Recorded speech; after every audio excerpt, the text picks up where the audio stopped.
ഞങ്ങളും ക്രൂശിക്കപ്പെട്ട ക്രിസ്തുവിനെ പ്രസംഗിക്കുന്നു. സങ്കീർത്തനം 7:1. എൻ്റെ ദൈവമായ യഹോവയെ നിന്നെ ഞാൻ ശരണം പ്രാപിക്കുന്നു. എന്നെ വേട്ടയാടുന്ന എല്ലാവരുടെയും കയ്യിൽ നിന്ന് എന്നെ രക്ഷിച്ച് വിടുവിക്കണമേ.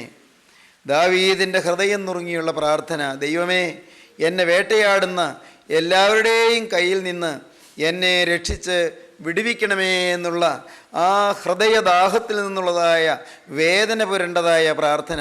ദൈവമേ, എന്നെ രക്ഷിക്കണമേ, ദൈവമേ, എന്നെ വിടുവിക്കണമേ, ദൈവമേ, എനിക്ക് വിമോചനം നൽകണമേ. എന്നെ വേട്ടയാടുന്ന അനേകരെൻ്റെ പിന്നാലെ പാഞ്ഞു വരുന്നു. എന്നെ നശിപ്പിക്കാനായി പാപം പാഞ്ഞു വരുന്നു. എന്നെ നശിപ്പിച്ച് കളയുവാനായി ശാപം പിന്നാലെ വരുന്നു. കർത്താവേ, നിന്നെ ഞാൻ ശരണം പ്രാപിക്കുന്നു. എൻ്റെ ദൈവമായ യഹോവേ, നിന്നെ ഞാൻ ശരണം പ്രാപിക്കുന്നു. എന്നെ വേട്ടയാടുന്ന എല്ലാവരുടെയും കയ്യിൽ നിന്ന് എന്നെ രക്ഷിച്ച് വിടുവിക്കണമേ. പ്രിയപ്പെട്ടവരെ, പാപം മനുഷ്യനെ വേട്ടയാടുന്നു. ദൈവത്തിൻ്റെ തിരുവചനം പറയുന്നു, നിന്റെ പാപത്തിൻ്റെ ഫലം നീ അനുഭവിക്കും. സംഖ്യാപുസ്തകം 32:23. Be sure your sin will find you out. നിശ്ചയമായും നിന്റെ പാപം നിന്നെ കണ്ടെത്തും. നിന്റെ പാപത്തിൻ്റെ ഫലം നീ അനുഭവിക്കും. നിശ്ചയമായും നിന്റെ പാപം നിന്നെ കണ്ടെത്തും. ഗലാത്യലേഖനം 6:7 പറയുന്നു, ആസ് യു സോ യു റീപ്പ്. നീ വിതയ്ക്കുന്നത് തന്നെ കൊയ്യും. വഞ്ചനപ്പെടാതിരിപ്പീൻ, ദൈവത്തെ പരിഹസിച്ചുകൂടെ. മനുഷ്യൻ വിതയ്ക്കുന്നത് തന്നെ കൊയ്യും. വിതച്ചാൽ അത് തന്നെ കൊയ്യും. വിതച്ചാൽ അതിലേറെ കൊയ്യും. വിതച്ചാൽ പല നാളുകൾക്ക് ശേഷം കൊയ്യും. വിതയ്ക്കുന്നവൻ കൊയ്തെടുക്കും. പാപം ചെയ്താൽ പാപത്തിന് ശിക്ഷ അനുഭവിച്ചേ നോക്കൂ. പാപത്തിന് ശിക്ഷ അനിവാര്യമാണ്, ഒഴിവാക്കാനാവുകയില്ല. പ്രിയപ്പെട്ടവരെ, പാപം ഭയാനകമാണ്. പാപം വേലി പോലെ സ്വർഗരാജ്യത്തിലേക്ക് കടക്കാതിരിക്കാൻ നമ്മെ തടുക്കുന്ന വലിയൊരു മതിലാണ്. വേലി പോലെ തടുത്തു നിൽക്കുന്നതാണ്. അതാണ് പിതാക്കന്മാർ പറഞ്ഞത്, വേലി പോലെ എൻ്റെ പാപം എന്നെ തടുക്കുന്നല്ലോ എന്ന്. വേലിക്കൊപ്പം നേർക്കുന്നൻ കടമോർത്തുണ്ട് ഭയം നാഥ എന്ന് പൂർവ്വപിതാക്കന്മാർ പാടി. വേലി പോലെ എന്നെ എതിർത്ത് നിൽക്കുന്ന, എന്നെ തടഞ്ഞു നിൽക്കുന്ന കർത്താവായ യേശുക്രിസ്തുവിൻ്റെ വിശുദ്ധന്മാർ അധിവസിക്കുന്ന പരിശുദ്ധമായ പൂങ്കാവനത്തിലേക്ക്, സ്വർഗീയ ഉദ്യാനത്തിലേക്ക് ഞാൻ പ്രവേശിക്കാതിരിപ്പാൻ വേലി പോലെ എൻ്റെ പാപം എന്നെ തടുക്കുന്നല്ലോ എന്ന് പറഞ്ഞ് കരയുന്ന പിതാക്കന്മാരുടെ ആ വിശ്വാസത്തിൻ്റെ ആഴം നാം അറിയുമ്പോഴാണ് എൻ്റെ കർത്താവേ, ഞാൻ നിന്നെ ശരണം പ്രാപിക്കേണ്ടതിൻ്റെ ആവശ്യകത എനിക്ക് മനസ്സിലാകുന്നത്. ദൈവത്തെ നാം ശരണം പ്രാപിക്കുന്നു. പാപം എന്നെ വേട്ടയാടുന്നു. പാപം അത് എനിക്ക് ശിക്ഷ തരുന്നതാണ്. Be sure your sin will find you out. നിശ്ചയമായും നിന്റെ പാപം നിന്നെ കണ്ടെത്തും. നീ എവിടെ മറഞ്ഞിരുന്നാലും പാപം നിന്നെ കണ്ടെത്തും. പ്രിയപ്പെട്ടവരെ, പാപം എങ്ങനെയെല്ലാം നമ്മെ കണ്ടെത്തും? മാനുഷിക നിയമങ്ങളാൽ പാപം നമ്മെ കണ്ടെത്തും. പാപത്തിന് മനുഷ്യൻ തന്നെ ശിക്ഷ തരും. പാപത്തിന് മനുഷ്യൻ ഉണ്ടാക്കിയ നിയമങ്ങൾ തന്നെ ശിക്ഷ തരും. ശിക്ഷാ വ്യവസ്ഥിതികളുണ്ട്, ശിക്ഷാ നിയമങ്ങളുണ്ട്. മനുഷ്യൻ തന്നെ ശിക്ഷ തരും. പലരും തെറ്റ് ചെയ്യാതിരിക്കുന്നത് മനുഷ്യനെ ഭയന്നാണ്, ദൈവത്തെ ഭയന്നല്ല. നിത്യജീവൻ ലഭിക്കുകയില്ലല്ലോ എന്നോർത്തല്ല, നിത്യ നരകത്തിലേക്ക് പോകുമല്ലോ എന്നോർത്തുമല്ല. മനുഷ്യൻ എന്ത് ചിന്തിക്കും? മനുഷ്യൻ്റെ മുമ്പിൽ ഒരു മാന്യതയുണ്ടല്ലോ, അത് കളഞ്ഞു പോകുമല്ലോ എന്നോർത്ത് മനുഷ്യൻ പാപം ചെയ്യാതെ തന്നെ അതിൽ നിന്ന് മാറ്റി നിർത്തും. സഹോദരങ്ങളെ, പാപം ഭയാനകമാണ്. മാനുഷിക നിയമങ്ങളാൽ ശിക്ഷയുണ്ട്. എന്നാൽ എല്ലാവർക്കും മാനുഷിക നിയമങ്ങളാലുള്ള ശിക്ഷ ഉണ്ടാകണമെന്നില്ല. മനുഷ്യൻ്റെ കഴിവുകൊണ്ടോ, സ്വാധീന ബലം കൊണ്ടോ, പണത്തിൻ്റെ ശക്തി കൊണ്ടോ, അതല്ലെങ്കിൽ ആൾ സ്വാധീനം കൊണ്ടോ, വലിയ വലിയ ഉന്നത സ്ഥാനങ്ങളിലുള്ള പിടിപാട് കൊണ്ടോ, പലതും കൊണ്ടും പല സാഹചര്യങ്ങൾ കൊണ്ടും പാപം മനുഷ്യ നിയമങ്ങളാൽ ശിക്ഷിക്കപ്പെടാതെ പോകാറുണ്ട്. കുറ്റവാളികൾ രക്ഷപ്പെടാറുണ്ട്. എന്നാൽ രണ്ടാമത്തെ കാര്യം എന്താണ്? Be sure your sin will find you out in your body. നിന്റെ ശരീരത്തിൽ പാപം നിന്നെ കണ്ടെത്തും. ശരീരത്തിൽ പാപം രോഗമായി നിന്നെ കണ്ടെത്തും. പാപത്തിൻ്റെ ഫലമായി രോഗമുണ്ടാകും. സഹോദരങ്ങളെ, പാപം മൂലം ശരീരത്തിൽ രോഗമുണ്ടാകും. നാം അത് ദീർഘമായി ചിന്തിച്ച വിഷയമാണല്ലോ. പാപം മൂലം രോഗമുണ്ടാകും. എന്നാൽ രോഗങ്ങളെ വഹിച്ച കർത്താവായ യേശുക്രിസ്തുവിൻ്റെ കുരിശിലെ ത്യാഗബലിയിൽ നാം ആശ്രയിക്കുമ്പോൾ, കുരിശിലെ ആ തിരു രക്തത്തിൽ നാം ശരണപ്പെടുമ്പോൾ നമ്മുടെ പാപം മാഞ്ഞു പോകുന്നു. തന്മൂലം നമ്മുടെ രോഗവും മാറുന്നു. യേശുക്രിസ്തുവിൻ്റെ രക്തം പാപം മാറ്റുന്നു, രോഗവും മാറ്റുന്നു. സാക്ഷാൽ നമ്മുടെ രോഗങ്ങളെ അവൻ വഹിച്ചു, നമ്മുടെ വേദനകളെ അവൻ ചുമന്നു. അവൻ അവൻ നമ്മുടെ അതിക്രമങ്ങൾ നിമിത്തം മുറിവേറ്റും നമ്മുടെ അകൃത്യങ്ങൾ നിമിത്തം തകർന്നുമിരിക്കുന്നു. നമ്മുടെ സമാധാനത്തിനായുള്ള ശിക്ഷ അവൻ്റെ മേലായി, അവൻ്റെ അടിപ്പിണരുകളാൽ നമുക്ക് സൗഖ്യം വന്നിരിക്കുന്നു എന്ന് യെശയ്യാ പ്രവാചകന്റെ പുസ്തകം 53-ാം അധ്യായം 4-ാം വാക്യം മുതൽ വായിക്കുമ്പോൾ നാം കാണുന്നു. പാപത്തിന് ശിക്ഷയുണ്ട്, ശരീരത്തിൽ രോഗമായി ശിക്ഷയുണ്ട്. മൂന്നാമതായി പാപം എങ്ങനെ നമ്മെ കണ്ടെത്തുന്നു? Be sure your sin will find you out in your conscience. മനസാക്ഷിയിൽ പാപം നമ്മെ കണ്ടെത്തുന്നു. അന്ധകരണത്തിൽ മനുഷ്യൻ്റെ മനസാക്ഷിയിൽ പാപത്തിന് ശിക്ഷയേൽക്കുന്നു. അവനവൻ്റെ ഉള്ളിൽ തന്നെ ശിക്ഷയുണ്ടാവുകയാണ്, അവനവൻ്റെ മനസാക്ഷി തന്നെ ശിക്ഷിക്കുകയാണ്. Be sure your sin will find you out in your conscience. നിന്റെ മനസാക്ഷിയിൽ പാപം നിന്നെ കണ്ടെത്തും. എന്താണ് അതിൻ്റെ അർത്ഥം? പാപം മൂലം മാനസിക വിക്ഷോഭങ്ങൾ ഉണ്ടാകും, പാപം മൂലം മാനസിക ദൗർബല്യങ്ങൾ ഉണ്ടാകും, പാപം മൂലം മാനസികമായ ശക്തിക്ഷയങ്ങൾ ഉണ്ടാകും. ഒന്നുകൂടി കൃത്യപ്പെടുത്തി പറഞ്ഞാൽ, പാപം മൂലം മാനസികമായി തകരും, തന്മൂലം ഭ്രാന്ത് പോലും ഉണ്ടാകുമെന്ന്, മനസ്സിൻ്റെ സമനില തെറ്റിപ്പോകുമെന്ന്. Be sure your sin will find you out in your conscience. മനസാക്ഷിയിൽ പാപം നിന്നെ കണ്ടെത്തും. സഹോദരങ്ങളെ, അത് വളരെ ഗൗരവമേറിയ കാര്യമാണ്. മാനുഷിക നിയമങ്ങളാൽ പാപത്തിന് ശിക്ഷ വന്നില്ലെങ്കിലും ശരീരത്തിൽ രോഗമായി പാപം നമ്മെ ആക്രമിച്ച് കീഴടക്കി ഇല്ലെങ്കിൽ പോലും മനസാക്ഷിയിൽ പാപത്തിൻ്റെ അനുരണനങ്ങൾ നമ്മെ നാശത്തിലേക്ക് നയിക്കുന്നത് നാം അനുഭവിക്കേണ്ടി വരും. എന്താണ് അതിൻ്റെ അർത്ഥം? നമ്മുടെ ജീവിതത്തിൽ മനസ്സിൻ്റെ കഴിവുകൾ കുറയും, ബുദ്ധിശക്തി കുറയും, ഓർമ്മ കുറയും, നമ്മുടെ മനസ്സിൻ്റെ കാര്യകാരണ വിവേചന ശക്തി കുറയും. നമ്മുടെ ഓരോരുത്തരുടെയും മനസ്സിനുള്ളതായ ചില കഴിവുകൾ അസ്തമിച്ചു പോവുകയും മനസ്സിൻ്റെ സമനില മാറിപ്പോവുകയും ചെയ്യും. ഭ്രാന്ത് ബാധിക്കുന്ന അവസ്ഥയിലേക്ക് പോലും വന്നു ചേരാവുന്നതാണ് പാപത്തിൻ്റെ ദൂഷ്യഫലം, പാപത്തിൻ്റെ തിക്തകമായ ഫലം, പാപത്തിൻ്റെ കൈപ്പേറിയ ഫലം. ഇന്ന് ഈ വാക്കുകൾ നിങ്ങൾ കേൾക്കുമ്പോൾ പ്രിയപ്പെട്ടവരെ, നിങ്ങൾക്ക് നല്ല തെളിഞ്ഞ ബുദ്ധി വേണമെന്ന് ആഗ്രഹമുണ്ടെങ്കിൽ, നിങ്ങൾക്ക് നല്ല തെളിഞ്ഞ ഓർമ്മ വേണമെന്ന് ആഗ്രഹമുണ്ടെങ്കിൽ, നിങ്ങളുടെ ബുദ്ധി വികസിക്കണമെന്നും നിങ്ങളുടെ ബുദ്ധി പ്രശോഭിതമാകണമെന്നും ആഗ്രഹമുണ്ടെങ്കിൽ, പ്രിയപ്പെട്ടവരെ, പാപത്തിൽ നിന്ന് മാറിക്കൊള്ളുക, പാപചിന്തകളിൽ നിന്ന് മാറിക്കൊള്ളുക, പാപവികാരങ്ങളിൽ നിന്ന് മാറിക്കൊള്ളുക, പാപമോഹങ്ങളിൽ നിന്ന് മാറിക്കൊള്ളുക. നിങ്ങളുടെ ഹൃദയത്തിൽ പാപത്തിൻ്റെ നേരിയ ചിന്ത പോലും വരാതെ നിങ്ങളെ തന്നെ നിങ്ങൾ സൂക്ഷിച്ചു കൊള്ളുക. പാപം ഭീകരമായി നമ്മെ വേട്ടയാടും, പാപം ഭയാനകമായി നമ്മെ നശിപ്പിക്കും, പാപം അത്യന്തം ഭയാനകമായ അവസ്ഥകളിലേക്ക് നമ്മെ കൊണ്ടുപോകും, മനസ്സിൻ്റെ സമനില തെറ്റിക്കും. ഞാൻ വായിച്ചിട്ടുണ്ട് മനോഹരമായൊരു പുസ്തകം, പണ്ട് ഞാൻ പഠിച്ചതുമാണ്. ക്രൈം ആൻഡ് പണിഷ്മെൻറ്റ് എന്ന പേരിൽ ഒരു പുസ്തകമുണ്ട്. അത് എഴുതിയത് റഷ്യൻ നോവലിസ്റ്റായ ഡോസ്റ്റോവിസ്കിയാണ്. ഡോസ്റ്റോവിസ്കിയുടെ ക്രൈം ആൻഡ് പണിഷ്മെൻറ്റ്, അത് മലയാളത്തിലുണ്ട് കുറ്റവും ശിക്ഷയും എന്നാണ് മലയാളത്തിലെ പുസ്തകത്തിൻ്റെ പേര്. Crime and punishment. അതിലൊരു കഥാപാത്രമുണ്ട്. ആ കഥാപാത്രത്തിൻ്റെ പേര് റസ്കോൾനിക്കോഫ് എന്നാണ്. റസ്കോൾനിക്കോഫ്. ഈ റസ്കോൾനിക്കോഫ് എന്ന് പറയുന്ന കഥാപാത്രം ഒരു മഹാപാതകം ചെയ്തവനാണ്. അവൻ വലിയ പാപം ചെയ്തു, വളരെ നിഷ്ഠൂരമായ ഒരു കൃത്യം ചെയ്തു. അവനെ ജയിലിലടച്ചു. അവൻ ജയിലിൽ ഇരുമ്പഴികൾക്കുള്ളിൽ അവൻ ബന്ധിതനായി കിടക്കുകയാണ്.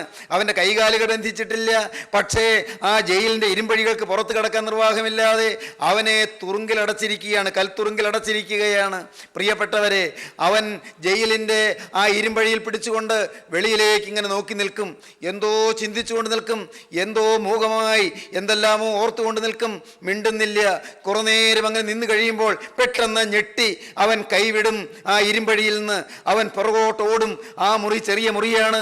ആ മുറിയിൽ അവൻ ചുറ്റും ഇങ്ങനെ ഓടിക്കൊണ്ടിരിക്കും. അയ്യോ എന്നെ രക്ഷിക്കണേ, അയ്യോ എന്നെ രക്ഷിക്കണേ, അയ്യോ എന്നെ പിടിക്കല്ലേ, എന്നെ പിടിക്കല്ലേ. അവൻ ആരെയോ ഭയന്ന് ഓടുകയാണ്. അവൻ ആ മുറിയിൽ എമ്പാടും ഓടും. കുറേ നേരം അങ്ങനെ ഓടിക്കഴിയുമ്പോൾ കഥയ്ക്കും, പിന്നെ വന്ന് വീണ്ടും ഇരുമ്പഴിയിൽ പിടിച്ചുകൊണ്ട് വെളിയിലേക്ക് നോക്കി നിൽക്കും. പിന്നെ കുറേ നേരം മൗനമാണ്. കുറച്ച് കഴിയുമ്പോൾ വീണ്ടും ഞെട്ടിത്തെറിച്ചുകൊണ്ട് അവൻ ഭയവിഹുലനായി പിന്നെയും ഓട്ടം തുടങ്ങും. രാവെന്നില്ല പകലെന്നില്ല, അവനതുപോലെ ഭയാക്രാന്തനാണ്, അവൻ അതുപോലെ ഭയവിഹുലനാണ്. അവൻ വളരെ വിഷമിക്കുകയാണ്, ഉറങ്ങാൻ പറ്റുന്നില്ല. പാപം അവനെ വേട്ടയാടുകയാണ്. അവൻ ചെയ്ത നിഷ്ഠൂര കൃത്യം അവൻ്റെ ഉള്ളത്തെ വേട്ടയാടിക്കൊണ്ടിരിക്കുകയാണ്, അന്ധക്കരണത്തെ വേട്ടയാടുകയാണ്, മനസാക്ഷിയെ വേട്ടയാടുകയാണ്. മനസാക്ഷി, be sure your sin will find you out in your conscience. മനസാക്ഷിയിൽ പാപം നമ്മെ കണ്ടെത്തും. പാപം, ആ കുറ്റവാളിയായ മനുഷ്യൻ അവൻ വലിയ മാനസിക പീഡ അനുഭവിക്കും. അനുഭവിക്കുകയാണ്. മാനസികമായ വൈകൃതത്തിൽ അവൻ പെട്ട് പിടയുകയാണ്. സഹോദരങ്ങളെ, നമ്മുടെ ടി വിയിലെ പ്രസംഗം കേട്ട ഒരാൾ എന്നെ ഫോണിൽ വിളിച്ച് സംസാരിച്ചു. പറഞ്ഞത് ഇങ്ങനെയാണ്: സാറേ, എനിക്ക് ഒരു സമാധാനമില്ല.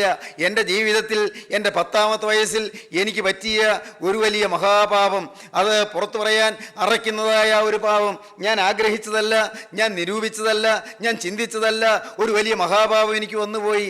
എന്നെ ഒരാൾ ആക്രമിച്ച് കീഴ്പ്പെടുത്തുകയായിരുന്നു. എൻ്റെ ജീവിതം തകർന്നു. എനിക്ക് സമാധാനമില്ല, എനിക്ക് സ്വസ്ഥതയില്ല.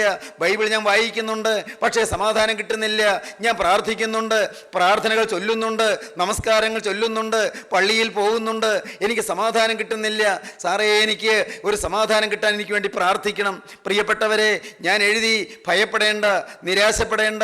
യേശുക്രിസ്തുവിൻ്റെ രക്തം സകല പാപവും പോക്കി നമ്മെ ശുദ്ധീകരിക്കുന്നതാണ്. കർത്താവായ യേശുവിൻ്റെ തിരുരക്തം പാപം ചെയ്ത ആ വ്യക്തിയുടെ പാപം അത് മറയ്ക്കുക മാത്രമല്ല, മായിച്ച് ഇല്ലായ്മ ചെയ്യും. ഞാൻ മീഖാ പ്രവാചകന്റെ പുസ്തകത്തിൽ ഒടുവിലത്തെ അധ്യായത്തിലുള്ള ആ വാക്യം ഞാൻ പറഞ്ഞ് കേൾപ്പിച്ചു. ഫോണിൽ കൂടി ഞാൻ സംസാരിച്ചു. ഇങ്ങനെയാണ് ആ വാക്യം പറയുന്നത്: അകൃത്യം ക്ഷമിക്കുകയും തൻ്റെ അവകാശത്തിൽ ശേഷിപ്പുള്ളവരോട് അതിക്രമം മോചിക്കുകയും ചെയ്യുന്ന നിന്നോട് സമനായ ദൈവമാരുള്ളൂ. അവൻ എന്നേക്കും കോപം വെച്ച് കൊള്ളുന്നില്ല. ദയയിലല്ലോ അവന് പ്രസാദമുള്ളത്. അവൻ നമ്മോട് വീണ്ടും കരുണ കാണിക്കും. നമ്മുടെ അകൃത്യങ്ങളെ ചവിട്ടിക്കളയും. അവരുടെ പാപങ്ങളൊക്കെയും നീ സമുദ്രത്തിൻ്റെ ആഴത്തിലിട്ട് കളയും. പാപങ്ങളൊക്കെയും സമുദ്രത്തിൻ്റെ ആഴത്തിലേക്ക് ഇട്ട് കളയും. ഈ വാക്കുകളെ കേൾക്കുന്ന ബഹുമാന്യ സഹോദര, പ്രിയ സഹോദരി, നീ ഒരു നിമിഷം ചിന്തിക്കൂ. നിന്റെ ജീവിതത്തിൽ നാളെ വരെ വന്നുപോയ പാപങ്ങളെല്ലാം സമുദ്രത്തിൻ്റെ ആഴത്തിലേക്ക് ഇനി ഒരിക്കലും പൊങ്ങി വരാതെ വണ്ണം എറിഞ്ഞു കളയുന്ന ഒരു മഹാസ്നേഹമുണ്ട്. സകല പാപവും ക്ഷമിക്കുന്ന ഒരു നിസ്തുല സ്നേഹമുണ്ട്. അതാണ് ഗോകുൽത്തായിലെ സ്നേഹം, അതാണ് കാൽവരി ക്രൂസിലെ സ്നേഹം.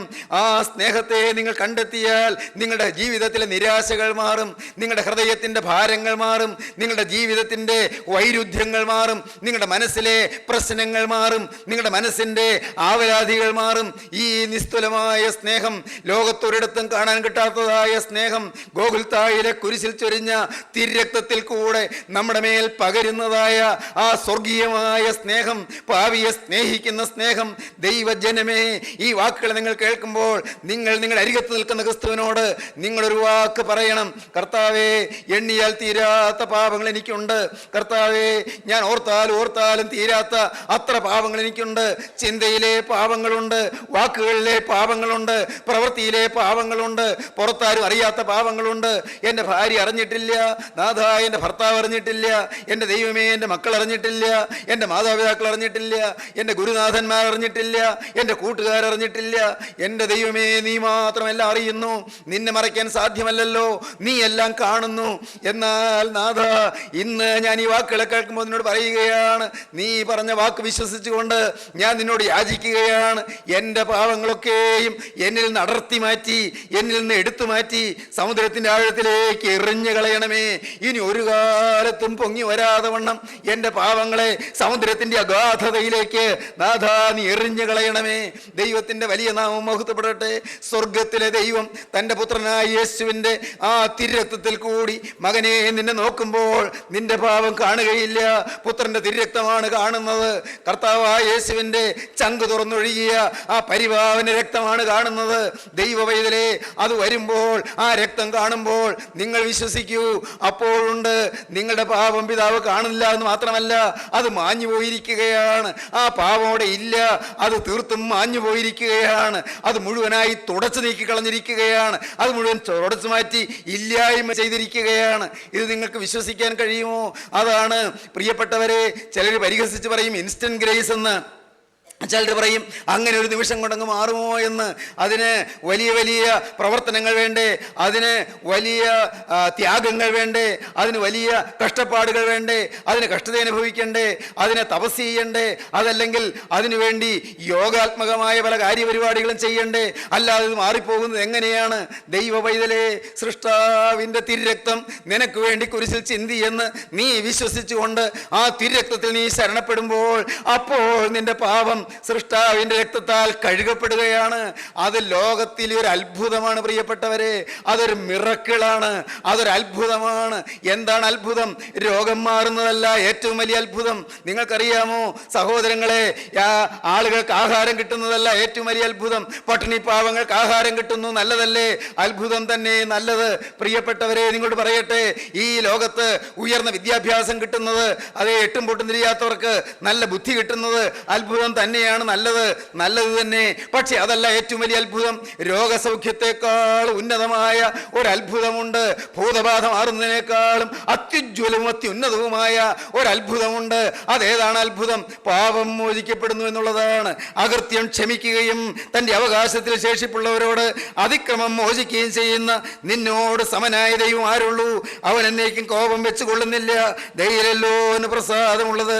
അവൻ നമ്മോട് വീണ്ടും കരുണ കാണിക്കും, നമ്മുടെ അകൃത്യങ്ങളെ ചവിട്ടിക്കളയും, അവരുടെ പാപങ്ങളെയൊക്കെയും നീ സമുദ്രത്തിൻ്റെ ആഴത്തിലിട്ട് കളയും. അടുത്ത വാക്യം എന്ത് പറയുന്നു? പുരാതന കാലം മുതൽ നീ ഞങ്ങളുടെ പിതാക്കന്മാരോട് സത്യം ചെയ്തിരിക്കുന്ന നിന്റെ വിശ്വസ്തത നീ യാക്കോബിനോടും നിന്റെ ദയ അബ്രഹാമിനോടും കാണിക്കും. കർത്താവേ, നിന്റെ ദയ, നിന്റെ വിശ്വസ്തത, വാക്ക് പറഞ്ഞാൽ മാറാത്തവനായ നിന്റെ വാക്കിൻ്റെ വിശ്വസ്തത വിശ്വസിച്ചുകൊണ്ട് ഞാനിതാ വരുന്നു. എൻ്റെ പാപം സമുദ്രത്തിൻ്റെ ആഴത്തിലേക്ക് എറിഞ്ഞു കളയണമേ. പിതാക്കന്മാർ പറഞ്ഞു, ഇതാ വേലി പോലെ എൻ്റെ പാപം സ്വർഗരാജ്യത്തിലേക്ക് കടക്കുന്നതിന് എനിക്ക് തടസ്സം സൃഷ്ടിക്കുന്നു എന്ന്.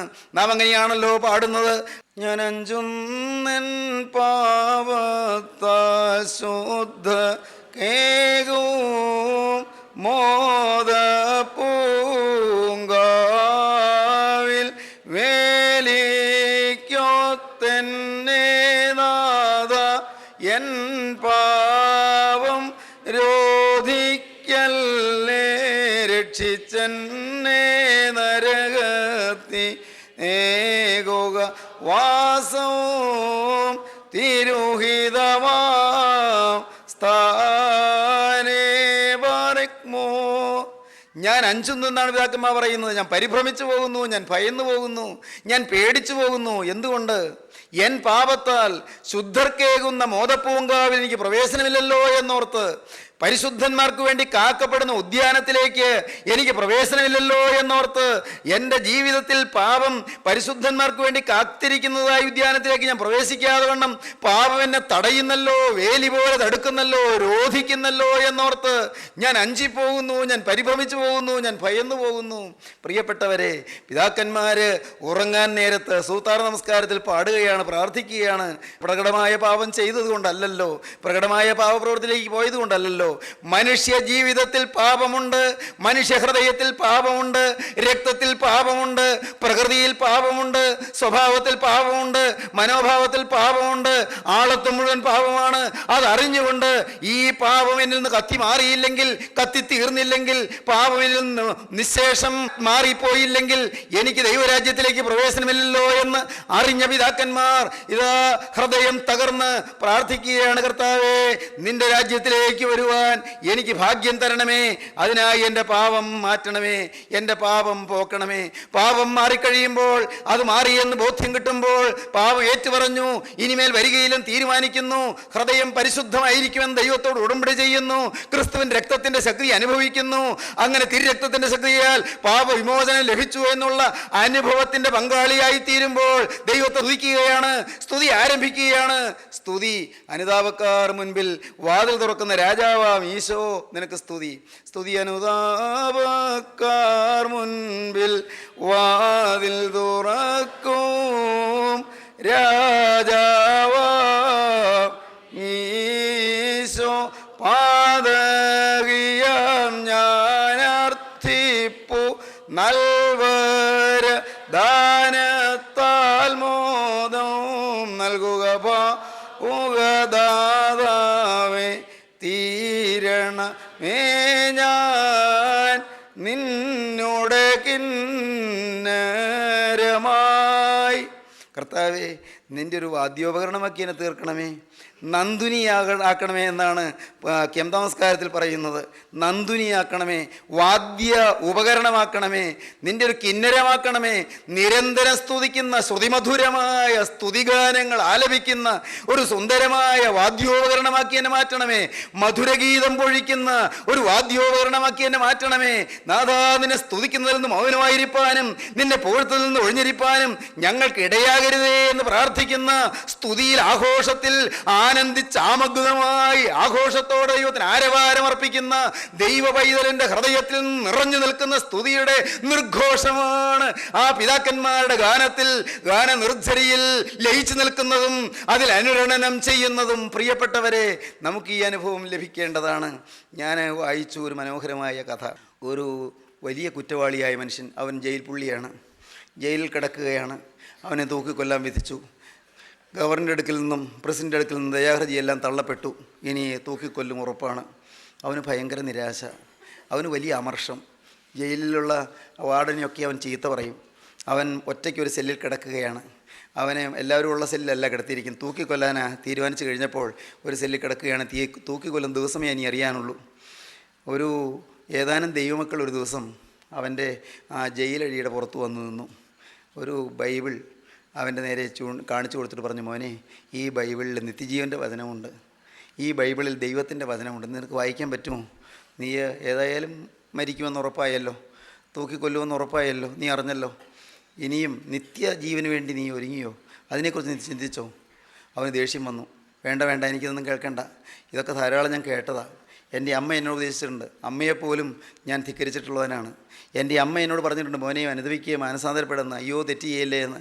പക്ഷേ എൻ്റെ വിധവയായ അമ്മയെപ്പോലും ഞാൻ തല്ലിയവനാണ്. എനിക്ക് കേൾക്കണ്ട ഈ വലിയ സുവിശേഷമൊന്നും, ഈ വലിയ വേദാന്തമൊന്നും എനിക്ക് കേൾക്കണ്ട, പോയേച്ചാൽ മതി. അയ്യോ കുഞ്ഞേ, നീയോ എന്താ ഈ പറയുന്നത്? എന്ത് നഷ്ടമാണ് നീ സമ്പാദിക്കുന്നത്? ഭയങ്കരമായ നഷ്ടമല്ലേ? നീ നിത്യജീവന് വേണ്ടി ഒരുങ്ങ്, ആത്മാവിലുള്ള കറകൾ മാഞ്ഞു കിട്ടാൻ വേണ്ടി പ്രാർത്ഥിക്കുക, പാപമോചനം കിട്ടാൻ വേണ്ടി പ്രാർത്ഥിക്കുക, ദൈവത്തോട് പ്രാർത്ഥിക്കുമോനെ. അവർ വളരെ സ്നേഹത്തോട് ഉപദേശിച്ചു. അവൻ പിന്നെയും ചീത്തവാക്ക് പറഞ്ഞു.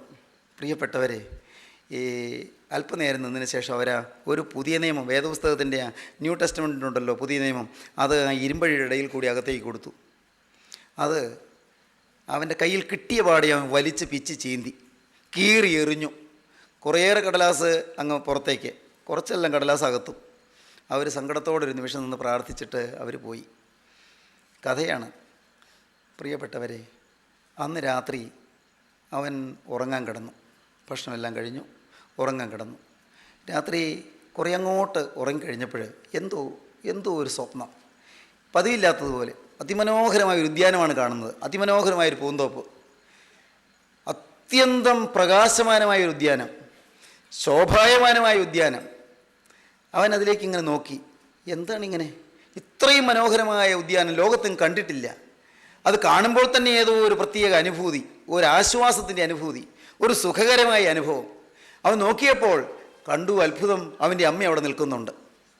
അവൻ്റെ അമ്മ, മരിച്ചുപോയ അമ്മ ആ തോപ്പിൽ നിൽക്കുന്നുണ്ട്. അവൻ നോക്കി. അപ്പോഴവന് മനസ്സിലായി, ഈ അമ്മ സ്വർഗത്തിലെത്തി, സ്വർഗമാണത്. അമ്മ അവനെ മാടി വിളിക്കുന്നു.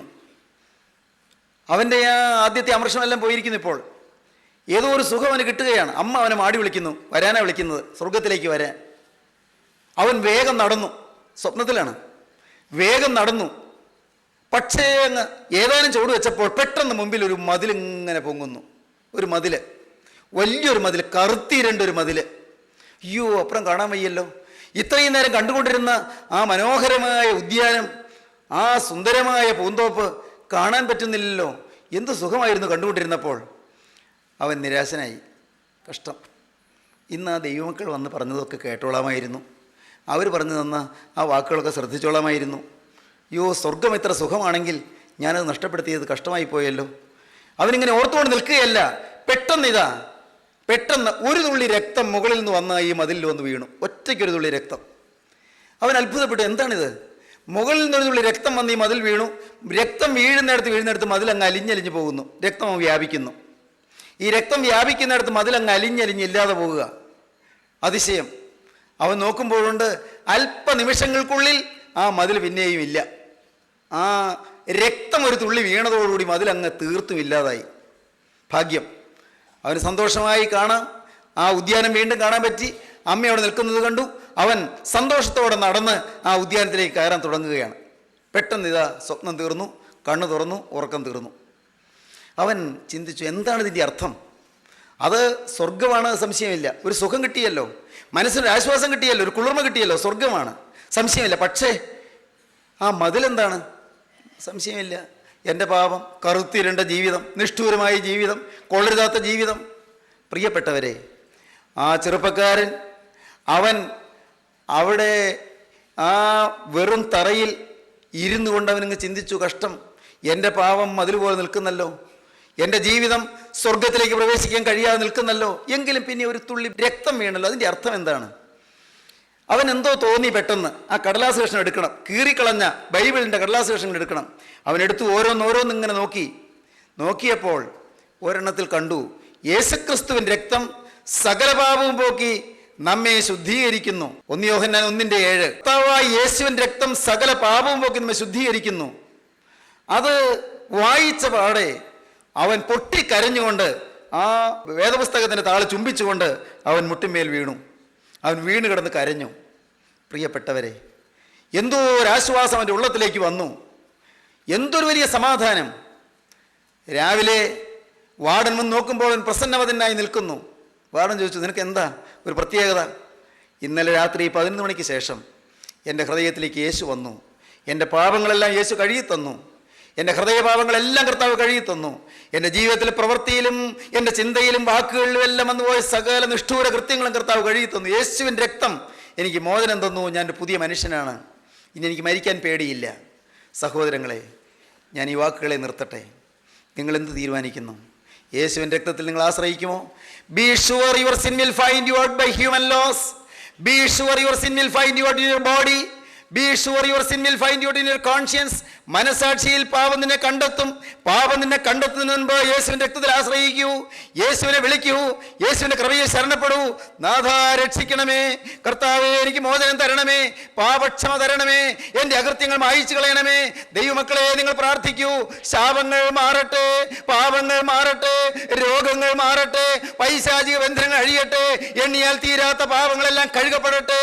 ഏറ്റുപറഞ്ഞു ഉപേക്ഷിപ്പീൻ, പാപങ്ങളെ മുഴുവൻ ഏറ്റുപറഞ്ഞു ഉപേക്ഷിപ്പീൻ. പുതിയ ജീവിതം നിങ്ങൾ തുടങ്ങുവീൻ. ദൈവത്തിന്റെ കൃപയ്ക്ക് വേണ്ടി നിങ്ങൾ യാചിപ്പീൻ. ദൈവ കരുണയ്ക്ക് വേണ്ടി യാചിച്ചുകൊണ്ട് നിങ്ങളുടെ ജീവിതം ക്രിസ്തുവിന് കൊടുക്കുവീൻ.